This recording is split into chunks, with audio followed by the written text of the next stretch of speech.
Hi, this is Jim the Keys bartender coming back to you for episode 206. I almost said episode 2006. Well, that would be like just commenced. Yeah, it would be. Previous. 2006 was 2006 was not a great year for me. That was a year before I came down here. Oh, my life was fucking falling apart. I was in great shape. Well, thank goodness it's actually 2000 or sorry. I got you. 206. Boned again. Well, we're going to talk about, you want to get boned up the ass. Boned up the ass. That'll be the episode. Boned up the ass. Okay, so we're talking about timeshares. Weird real estate stuff. Okay, yeah, and one thing, Weird. and you mentioned that during the break, and I said, wow, I just remember I was, for years, I always try to figure out what is the attraction of timeshares. And whenever anybody told me that, I go, so you're locked into some place to go on a vacation. Not enough so you'd want to buy a home there. So you get a share of a time you have to go each year. No matter what.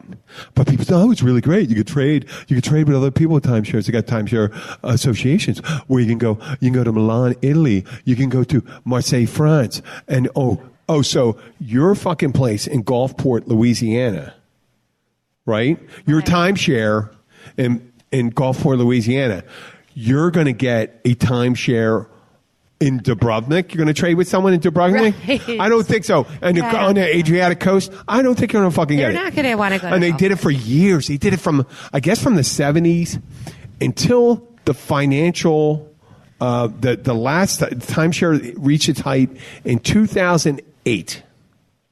One of the places I worked, Gilbert's Resort, they were building a timeshare resort. And I thought, now, this is where I was underestimating how they tried to sell the properties. I always said they tried to sell them at I was being conservative, 250% of. Oh. So let's say the property's worth that if you sold it, you made a profit, it was $100,000, right? Right.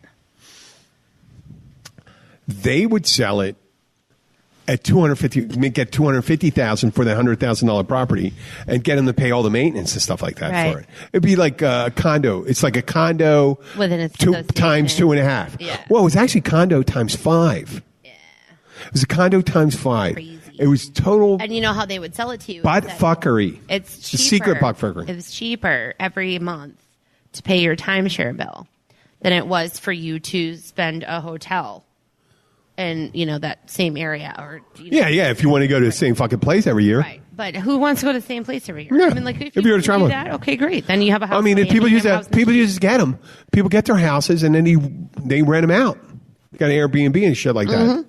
So they were doing it, and then all of a sudden, I hear these crazy things. So one of my customers come in, and she tells me how people pay $50,000-$60,000 for these things. Yeah. And I go like this. Oh my God. So if that's 25, that's like they're getting $1 million for a piece of property. These people for a piece of property that may be worth $125,000, $200,000, right? Yeah. They're getting so much money for it. And then they're getting maintenance fees for it and shit like that. And they're done the rest of their lives. The rest of their lives, they got to pay it. And the debt goes on after you're dead. It goes to your heirs. Oh my God. Yeah. Yeah. So they have there's companies that get people out of it, right? There's timeshare. You hear about timeshare litigation, all that stuff. But I go, well, how do you get people out of it? I mean, I always thought maybe some company would buy it and say, I'll just buy the property if I can get all the people to kick in their timeshares, and I'll give them the percentage of what their actual property's worth. Yeah, you lost the $75,000 you put in there, but here's $20,000. And oh no, that's not how they do it at all. You don't get anything. You don't get anything when you get out of timeshare. What they do, and this is this particular company, they pay somebody with shitty credit history that isn't ever going to dream of getting better credit history. They pay them like $500, and they put their name on the paper. They transfer ownership. They transfer ownership, and I go, well, how the fuck does that help? I mean, they get $500. I mean, they're going to have to pay that the next month or whatever. They're going to pay for like $5,000 the next year. And they go, oh, they don't pay. They just go in arrears and then they foreclose on it. And then the people that, the great thing about it is the people that own the fucking timeshare unit, the whole complex, right, they get fucked. Now, the people that just get, sign off and get the $500 and they go buy their Oxycontin or shit like that or whatever, crystal meth, because they have shitty, I mean, they'll prove virtually anybody for a timeshare. That's what it turns out. You have this shitty thing. They'll just go, I don't give a fuck. I got shitty credit and stuff like that. But what happened is right at the time they're ready to get clean and stuff like that, and they'll go say, you got this fucking timeshare coming at you like 3-4 years later. And you go, oh man, it was just clean. I guess I'll go and buy a little more crystal meth. Oh my God. You know what I mean? It's just like a fucking circle of bullshit that people do trying to fuck people over.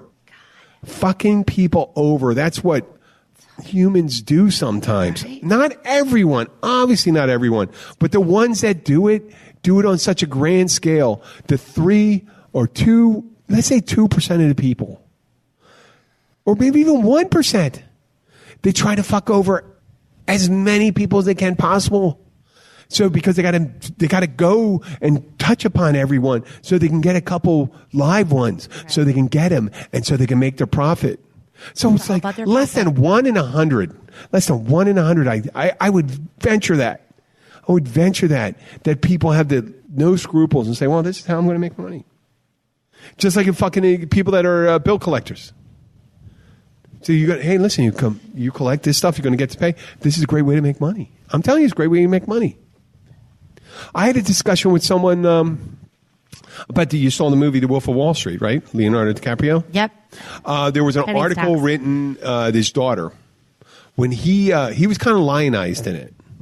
It made him look pretty good. Like he was a guy that was seduced by high income and wealth and all this stuff and did this thing. It kind of made him look somewhat sympathetic. His daughter wrote a really big story, and she says when he got out of jail after doing all that shit, he used her identity and fucked over her credit history.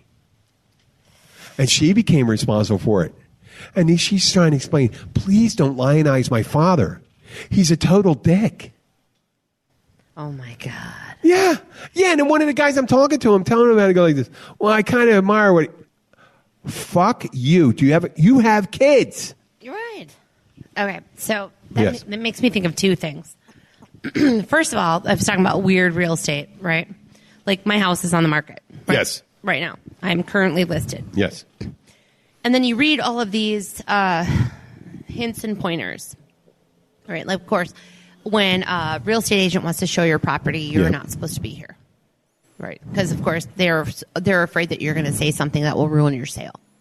Right. Watch out for the big fucking rats outside. Right. Like, or the meth house. Horrible neighbors. Right. Yeah. Like, why do you want to leave? Why do you want to move 6 blocks away? Why do you want to move a mile and a half away? Well, there's cannibals right over here. You know, well, I mean, because that's what I'm going to say. The Satanists? You mean the Satanists across the street? They're really nice. I'm not going to say anything that's going to F up my own sale. Yeah. You know, first of all. Well, you're a salesperson. You're financier. You're smart. I'm not you're smarter stupid. than the average bear. Maybe. I mean, average real estate agent? But here's the thing. You read all of the disclaimers. You read all of the stuff. I mean, do you realize that when they have open houses in your property, that they actually warn you to hide all of your valuables, to put them in a safe? Take your guns, take your jewelry, take everything. Well, you shouldn't have guns out if you have an open house. Well, no, but I mean, like, to not leave them even in a drawer. You shouldn't. Because what happens is that they will have, like, say, an open house, and there will be 7 or 8 people that come in, and one of them or 2 of them will pretend like they're a broker or pretend like they're a real estate agent. That's exactly what I would do. And they bring their freaking people in here, and they distract your agent, who is the only one here. And they go through your drawers, and they go through your jewelry box, and they go through all your stuff, and they steal everything you have. Now, mind you, I sold when I bought my very first house, I was what do you assume? Are you assuming most people are reliable and fair and trustworthy? I am assuming that. That is ridiculous. Because you know what? I would like if you invite strangers into your house. But here's the thing. When I sold my very first house, I bought my first house when I was 18 years old, and I sold it when I was like 22 and moved to a bigger house. I, of course, followed every single rule because my real estate agent told me to. And I had this thing about folding every single piece of my delicates.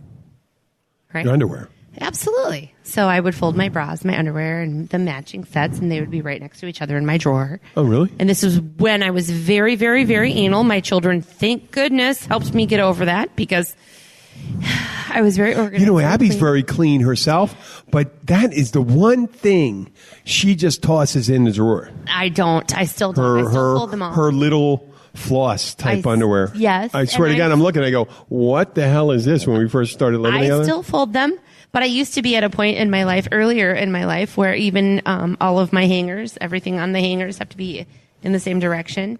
And I the opening on the hanger be in one direction? The hanger has to be in one direction. And the shirt open towards one? Yes. And in order of size and color. Okay. Because that's just how I was. Okay, Joan Crawford. Right. I know. A little bit weird. No wire hangers. No wire hangers. Yes. Dearest. Anyway, I had shown my house, or the real estate agent, when I was selling my first house, had shown my house. And when I came back from after the show, because they ask you to leave for like 2 or 3 hours. And I had 3 little kids. So it was very difficult for me to leave my house for 2-3 hours and find something to do. Wow. So I would just leave and take the boys with me. And then I would come home, and I was doing laundry when I got home. And I went into my underwear drawer, and all of my bras and underwear were misplaced and unwound. Like, I folded them perfectly, cup into cup. And, you know, my little tiny panties folded perfectly with the little strings sticking out the side. You know, like, I knew where my stuff was. Mm-hmm. And I told the real estate agent, I was like, you know, who the heck were these people that came to see my house? Because this pervert went through my panty drawer. You know what? This guy went through my panty drawer. I know. Wait, hold on a second. Wait, you may be correct. Can I explain another possibility? Uh-huh. They were looking for money. Possibly. I mean, no, I don't go like this. I mean, it could have been a pervert because I don't think, the one thing I don't believe, I don't think, well, maybe they do. Perverts do a quick grab. I think a quick grab is for money. Now, mind you, it's money. This is also in 1999 in Minneapolis. Okay, not even outside of Minneapolis. I never lived. But who the fuck would leave money in their drawer if they're going to have people in their house? So it must have been a pervert.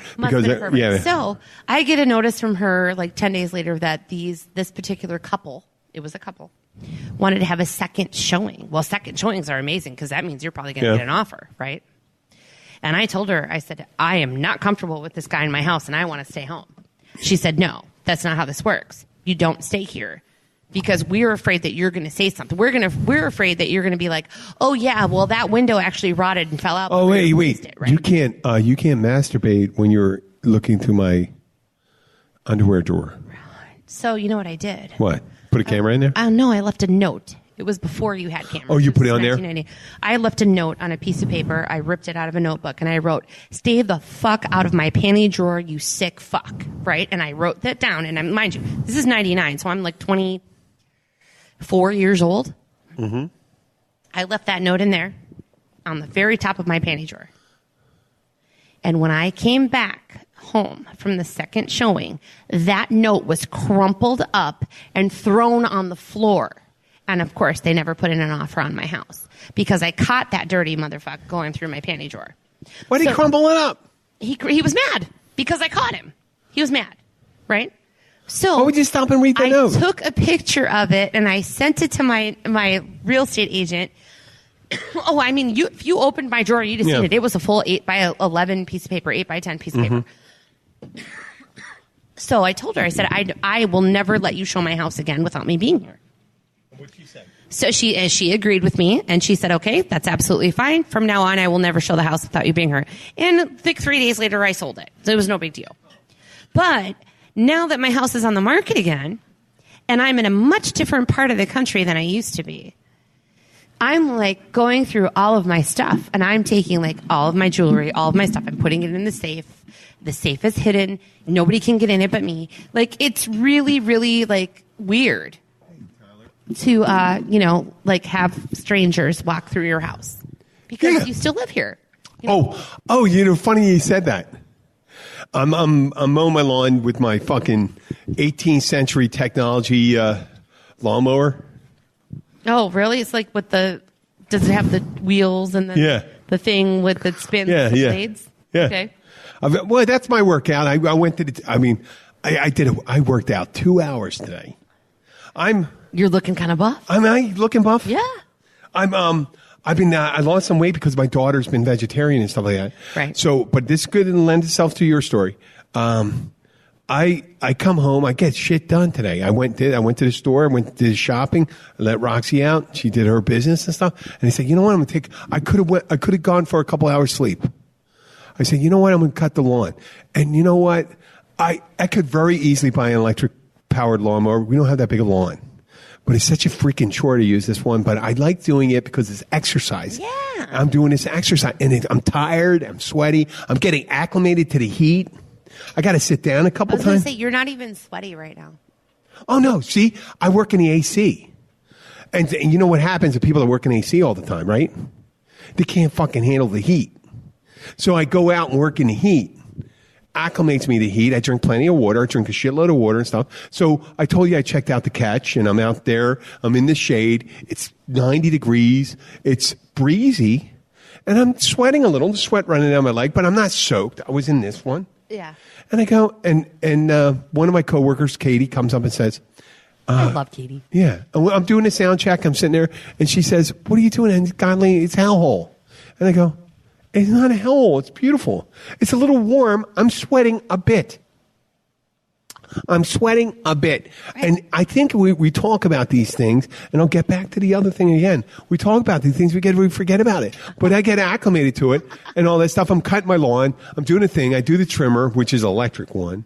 I know that's not necessarily clean heat all the time, clean fuel all the time, but it's not gas powered. I don't want to contribute to it. I'm trying. It's my thing. This is what I do. Don't hate on me for it. So I go and work out. I get a great workout, and I'm ready. Actually, right in the beginning, I'm stringing up my trimmer, and this guy stops at my neighbor's house. My neighbor has these. I think it's called an enduro racer because it has this beautiful Camaro. Beautiful. It's not like pristine, but it looks like it's a racer, and it's on a trailer. And this guy stops his car. He gets out real quick, goes into the thing, and I recognize the guy. And I remember him as being a really nice guy. I mean, I kind of trust him. And he goes into the yard. He looks under he looks under the canvas where the car is under on the trailer. And then he picks up something. Then he walks in the back, and I'm just looking. And he doesn't notice me because I'm being quiet. I don't have a powered mower going or anything like that.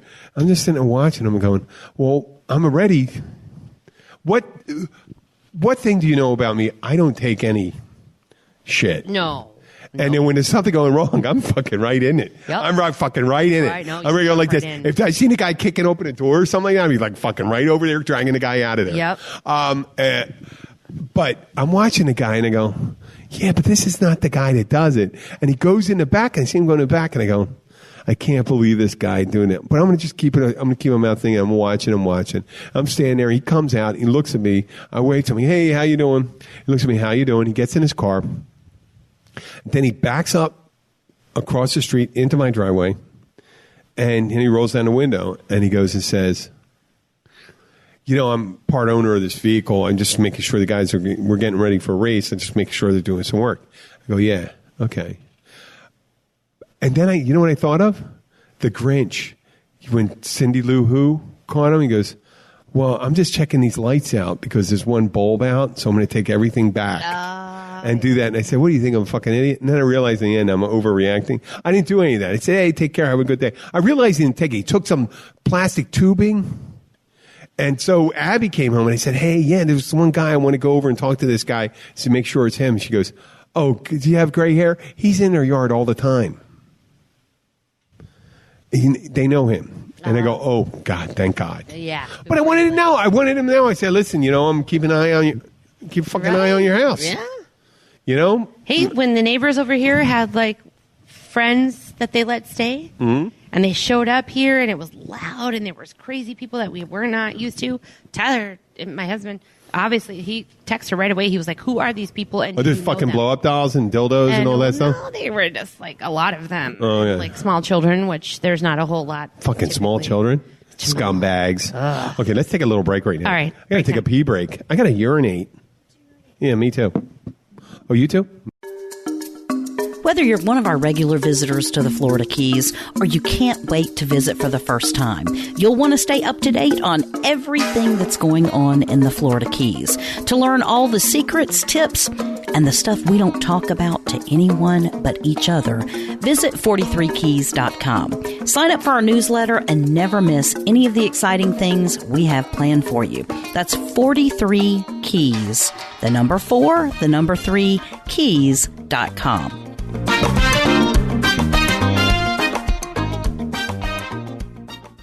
Hey, we're back with boner tools. Yes, I went. We had Jenna and Tyler are remodeling their house in lieu of its sale. Well, yes. I mean, we just had one room left to do, so we went a little overboard and made sure it was perfect. But yeah, I wouldn't leave it the way it is. Most of those boner tools are actually my tools. It's beautiful. Yeah. He bought them for me for Father's Day. But they have this beautiful. They got so far. They got for the nicest tiki hut I've seen. Well, connected to a house. It's not actually connected.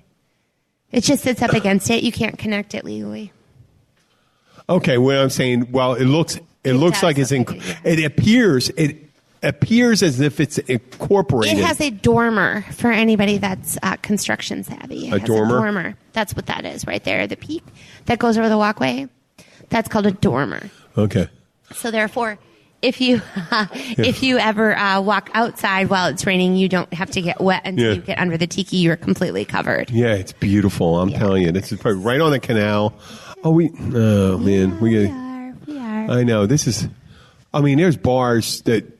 There's a bunch of hotels here in the Keys that don't have a nicer tiki bar than this. I'm just looking around at it. Wow. Yep. So, we're talking about boner tools. We were talking about boner tools. I walked in there. We took a break. We took our break. It was 20 minutes in after we were talking about. My favorite one, though, is right there. See that one? That's a compound miter slider saw.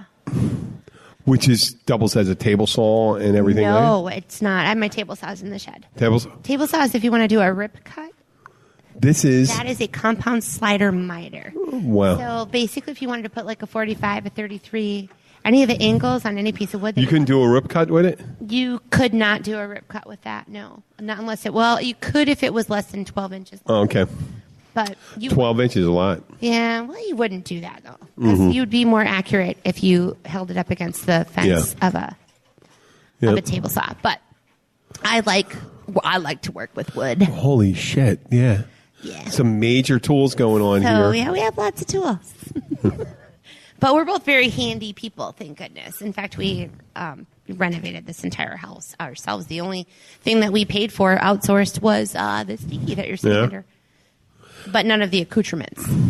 I've done a limited share of renovation, drywall, carpentry, and stuff like that. Not super skilled, but handy. Yes. Handy, somewhat handy. Well, you know what, though? You're a big guy, and you have, like, strong arms and strong hands. So that automatically makes you handy. Because all you have to do is listen to somebody that's little tiny like me. Yeah. Say, this is what you need to pick up, put down, nail it here, nail it there. Yeah. I remember. Oh, but I'm a math nerd, so I'm good with the angles and the. Yeah. I'm telling you, these things here, they're pretty cool over here. I see you had your shutters. You had your shutters ready here. Yes. Well, some of them are up, and my husband is about to go out of town. So he left up the ones that are difficult. Yeah. Because I'm 4'11", Right. So wait, those aren't difficult right there? Those are the lesser of the difficult ones. He put the ones up that are real high. That's hard for me to actually, because when you put up the storm shutters, you have to put them in a track on the top and the bottom, and then you have to screw in the nuts at the bottom to hold them up. You got to be careful of your nuts. So if you have real high nuts and you're a little like me and you can't reach high nuts, then you have to take a ladder to every window. So he put up all the high ones. Okay. In preparation for Dorian that was supposed to whack us, but it didn't. Yep. So, but seeing that he's going out of town and we have some activity out in, the Atlantic right now, he's going to leave up the ones that are too difficult. Yeah, for me, we're just hoping once again that we get bypassed, just like I guess it's similar to the Hebrews in Egypt when he, what I'm alluding to? I think so. Okay. Continue. Okay, when the angel of death is coming over Egypt to take the firstborn Passover son. Yes. And that there we go. The door shut. That was when we hoped that it would just pass over us. Yes. Wow.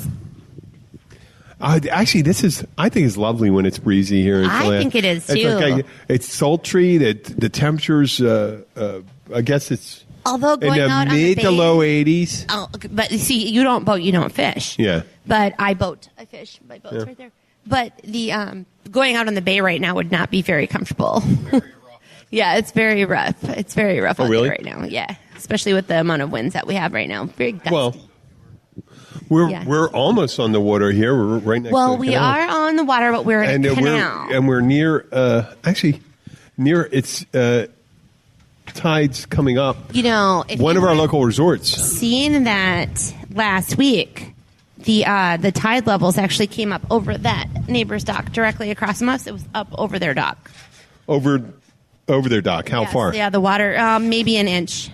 On that lower. Yeah, on the lower portion of the dock. Yeah. Yep. Because with that, what we would call that here is a seawall, and we have a lower seawall and an upper seawall. Yep. But there was over there lower. It didn't go over ours, but it went over theirs. That side's if you come in, let's do a little history of the thing. Adam's Cut was, I think it was in the 70s or 60s. It was a very, very 51? long project. Yeah. And they did half and half and met up in the middle. Really? Yeah. Oh, because of cutting through the limestone? They had to. They had to cut through. They're right near US 1. You'll see on the north side. Is there someone have they build in a little room into the seawall there, into the coral? A room? It looks like there's a wall there and stuff like that. Well, there are. Yeah. Built into the side? Yeah. Oh, really? They cut it all out and stuff like that? They cut it out. There's a lot of properties through Adams Cut, which is actually, it's actually called, Adams Waterway, but we call it the Cut. How would they? Yeah, Marvin V. Adams Waterway. Yeah, how would they seal that up? Because that's kind of porous. They actually sealed it off from one side to the other like a dam. So they dammed. No, I'm talking about that in their room. I know how they do that. They did that with the Panama Canal. Yeah, very similar. Yeah. Thing. But a much smaller project. A much smaller project. That took about the same amount of time. Really but you have to cut through nowadays coral. I know nowadays it would take 8 months. Possibly. Yeah. Well, I mean, using what the kind of tools they have now to be able to break up. They have boner tools. Boner tools, to break them up. Really big boner tools. I know. Do you be able to break it all up, blast it? Oh,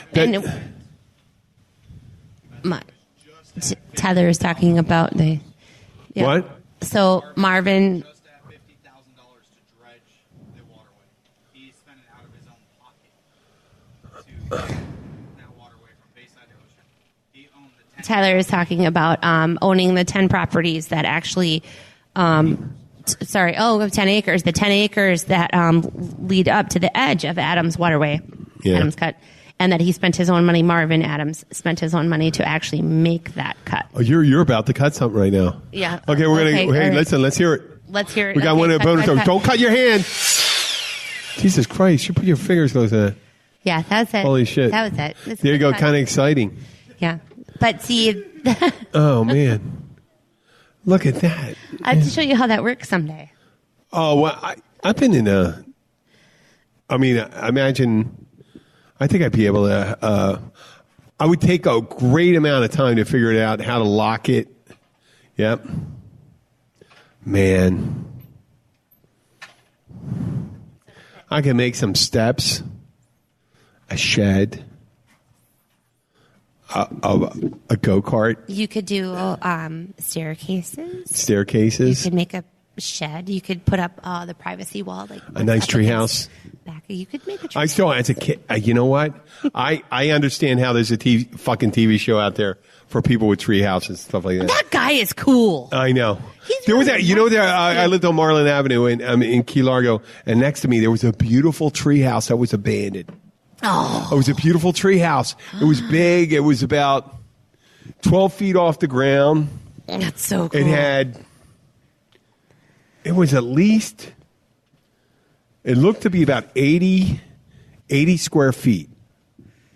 That's big though. 80 square feet, yeah. It looked like you sleep in there and stuff like that. And someone said, holy shit. And it was on a property that it must have been the whole property was owned by the one, and then they split it off and sold it. And then this is what happened in the Keys because more people, they parceled out all Did you the see the land. video of the guy that built an indoor treehouse for his kids?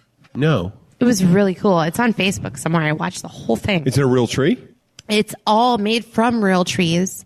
And he basically made this cool, like he took his entire guest room or like maybe third bedroom Yeah. and made an entire treehouse room out of that whole third bedroom, like a playroom for his little But kids. part of That it, was, like, part of the treehouse is being able to look outside your treehouse. well, but in the climates where you can only be outside playing for maybe 5 months out of the year, it was a way for his kids to enjoy the treehouse all year long.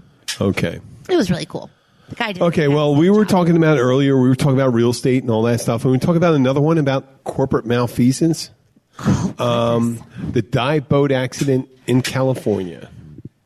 Just outside None of Santa negative stuff like Barbara. that. And the motherfuckers, as soon, there was a obscure shipping law from the 1800s. Yes. That if you file suit Before them. before the first people claim it, that you can disclaim any responsibility for paying for wrongful death. Not necessarily. What it was is that it said that this old I believe it was like 1865 maritime law, something like that. Don't quote me on the exact year, but it basically said that the owner of the ship, because most of the time back then the owners Yeah. of the ships were not the captains of the ship. Yes. Right? So therefore, in this case, exactly, the owners were not captaining this ship. No. So what they were saying is that if you file suit before anyone else files suit, you can claim that your liability limit should be equal to the value of the vessel, Yes. which therefore the vessel value is at absolute zero because it's at the bottom of the ocean in 50 feet of water and completely burned and gone. But the 34 But the only lives- thing to make it valid, if there was any procedures not followed that were part of Right. their procedures as a But crew. the vessel had been inspected and no, passed. it was inspected. That doesn't mean that they had a procedure, Well, right? right, but it had been inspected and passed. So as any other attorney, and I read the article about that as well, but every single maritime attorney would have recommended the owners do the exact same thing as what they did and file it in that said to limit liability due to the value of the vessel. And it's commonplace. That doesn't mean they're not going to get sued for loss of life for every single person that was on board that boat. It just means that it was normal procedure for an attorney to have them file that claim. I know. I realize that.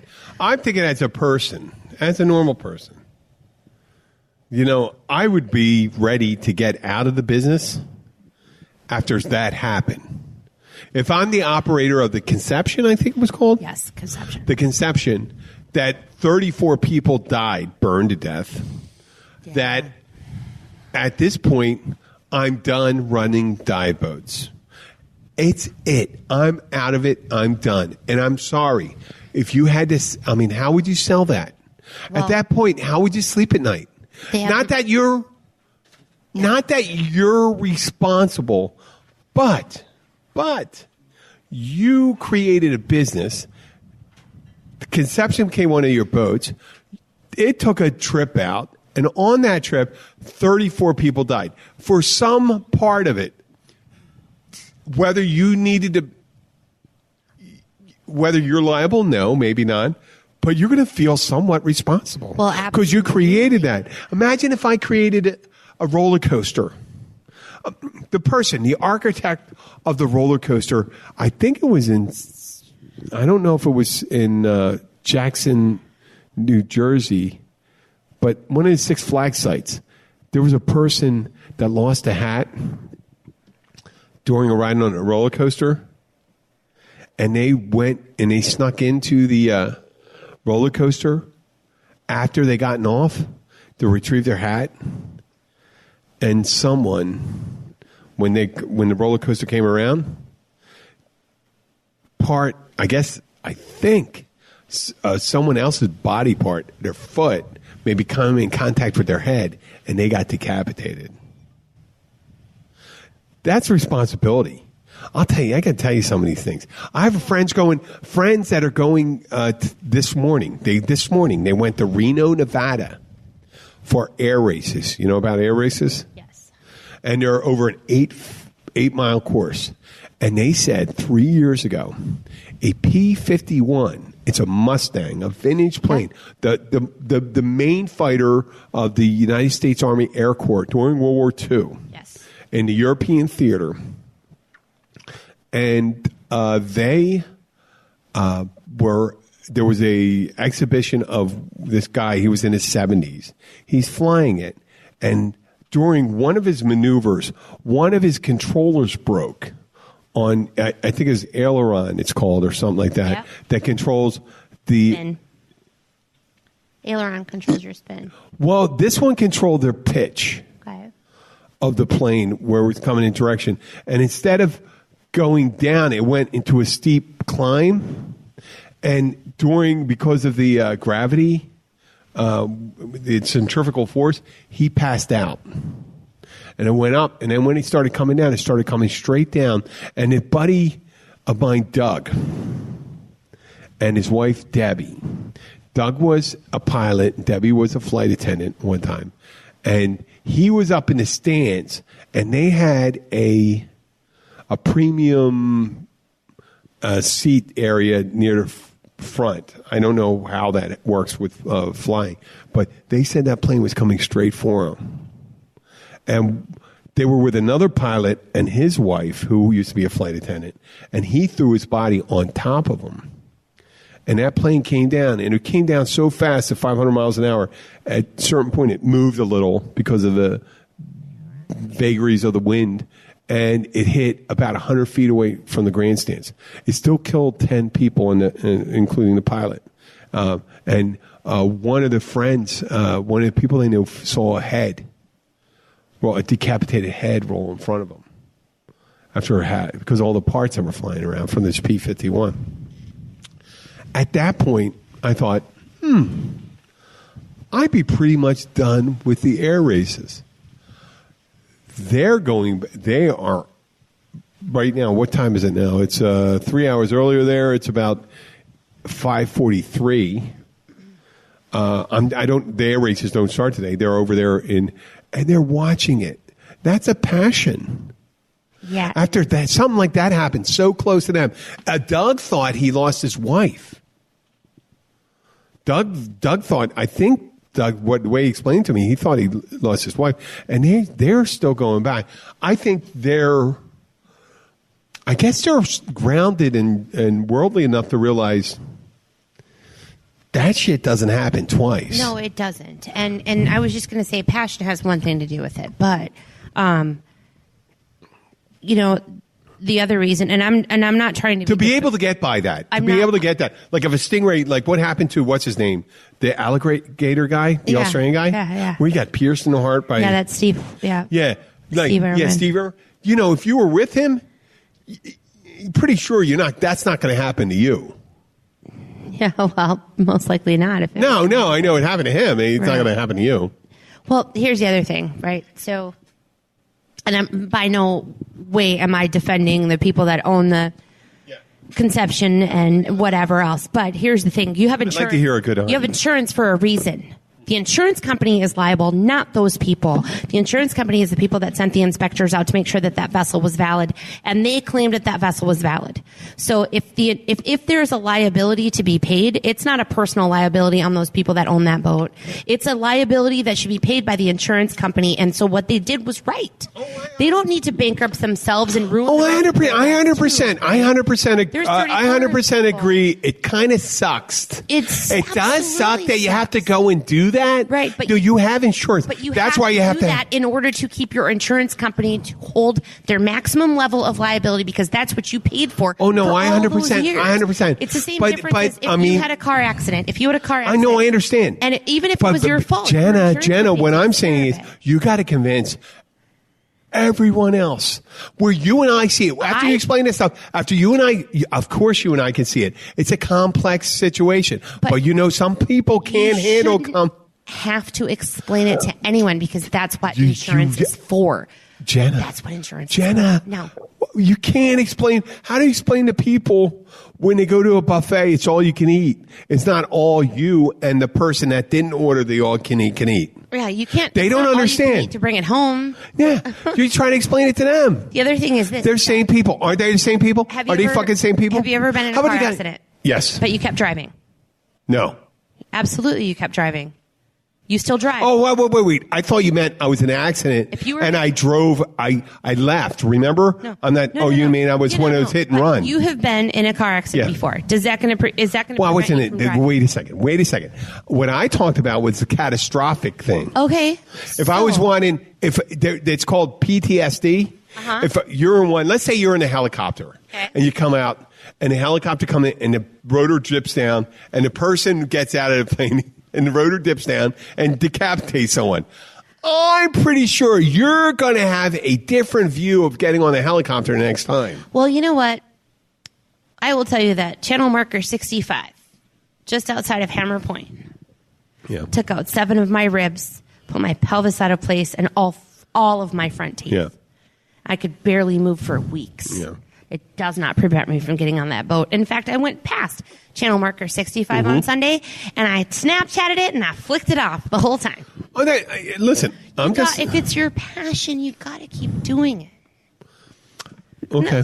You know? Oh well, I'm just listen. I'm just making an observation, Jenna. Is it a possibility that people are affected by it? Yes. Is it a possibility they keep on doing it? Yes. Some people change. I'm not someone to judge whether someone stops doing something. Like if someone sees an escalator accident. Does that mean you're never going to get on an escalator again? Well, if there's an option, I might get on the elevator or take the steps. Maybe. But you know what? That whole... How about if you survived 9/11? Hey, let's go all the way to the top there. Yeah, I'm not fucking going up there again.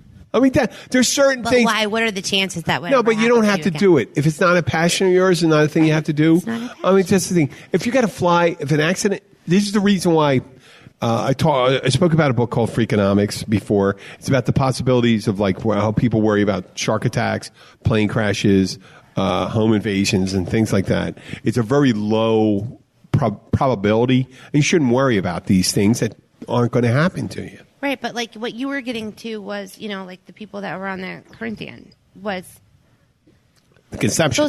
the conception. Corinthian leather Corinthian, was sorry, I'm on the Corinthian- Corinthian leather was the interior in. Oh God, I remember it. No. Ricardo Montalban. I'm trying to make it kind of fun. It was filled with Corinthian leather. Ricardo Montalban was from Fantasy Island. The plane. Fantasy Island. Fantasy Island. But no, there was a car. I'm not trying to change that. I'm sorry. But no, I was conflating that you had to go and file it. The imagery of it is not good. For you saying it, you have to do it. Because that doesn't make sense. And you know what? A lot of understand reports why. explain it that way. People A lot of, don't understand actually, the reports explain it that way. Right. The reports explain it that way. But it still is a sad state of affairs. It's absolutely sad. That you have to go and say it and go and say, in a logical world, where logic rules, you have insurance, your car hits an oil slick, it goes out of control, it takes out a bus stop full of kids. The insurance takes care of everything. Right.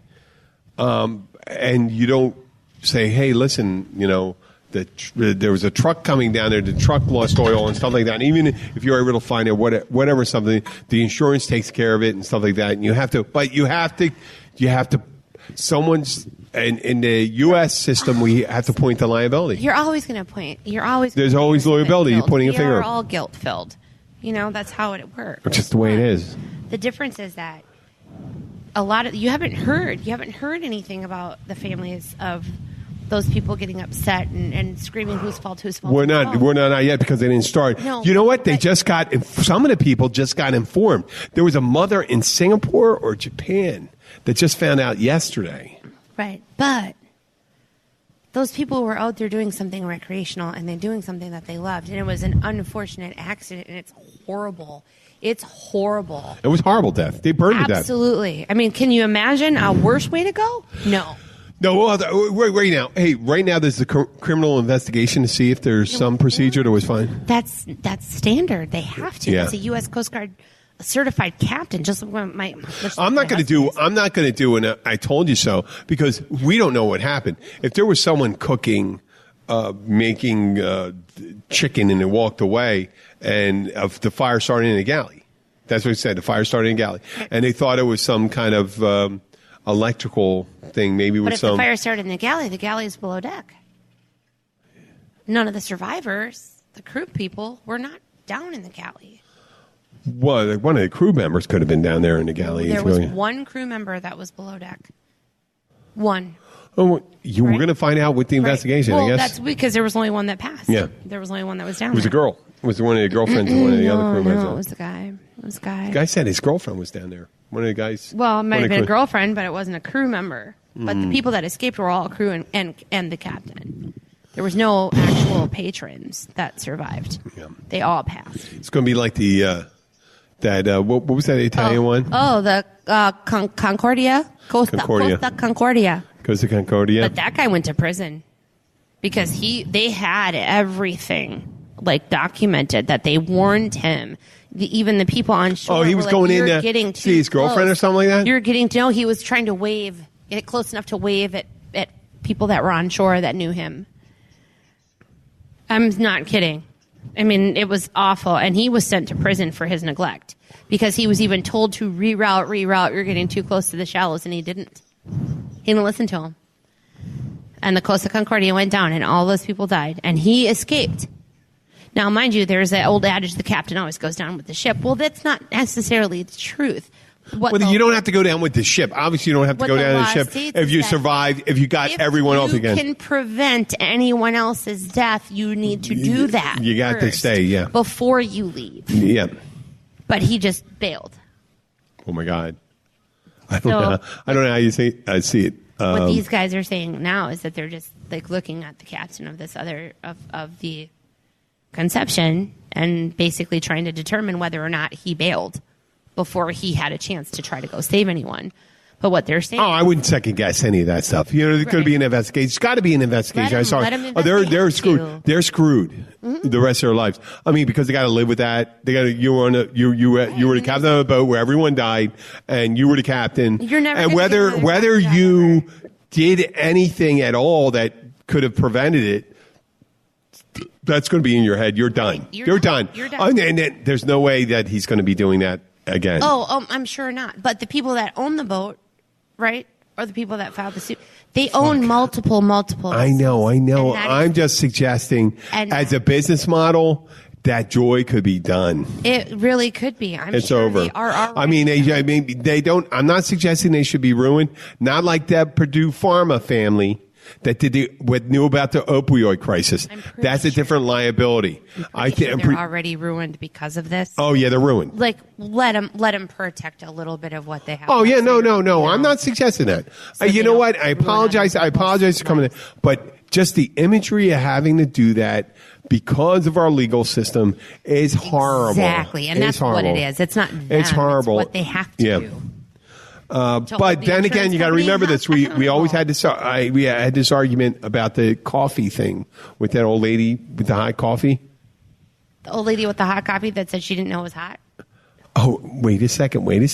You got to study that a little longer. You got to study. Is that the McDonald's coffee one? No, yeah. There was a documentary made about it. Okay. And they had it in their procedures that the coffee had to be much hotter than it was in their manual. You got to listen to this. Okay. And you got to listen to the documentary sometimes. I don't know enough the big about it. prejudgment. The lady did not say the only reason they did it was to correct a procedural malfeasance of the corporation. You never see the burn. Never anyone shows the burn the lady got, and they weren't driving. They were parked off to the side when she was getting it, trying to put the lid on. Okay, you got to see the documentary. Yeah, I don't know anything about it. All It's I know amazing. Is that It's amazing. It's amazing that the thing, because the way the corporations could get the public skewed to thinking, well, this is just fucking ridiculous. She worried that the coffee was hot. Well, no, it wasn't that. It was boiling hot. And if you ever fucking tried McDonald's coffee back in the 80s, when you try to drink it, it was just too hot. It'd burn your mouth. Yeah. My coffee's hot. I pour my coffee into one of those Yeti cups. Yeah. And it's hot, but never enough to burn it. So for some reason, their heat plate is was hotter. You couldn't drink their coffee for like 10 minutes. Yeah, well, that's part of that. Then that's them on their part being lax on their SOP, which is the standard. It was in their thing, and it was just being able to have to put sugar and thing. It's just a possibility that it was a very great possibility. It's not a right thing to do. Right. Oh, it was horrible. It was horrible, and she wasn't looking for that. That was something the jury put on to change a corporate policy. Ah, gotcha. To change a corporate, she wasn't suing for damages. Right. They were suing for medical costs, right, yeah, and stuff like that. And then the jury decided that they needed to do this to change the policy, and that's where the second part comes out and stuff. And then when you hear people say, "Well, you got to change the liability law," no, right? fuck, Well, because no, you people don't. read what they want. No, you have to read what they want. Well, you have to, and that's what we have with the opioid crisis in the United States. We're at 52 minutes. That went by really fast. We started out. What was it called? This is we were winging it. Totally butt fucked. What?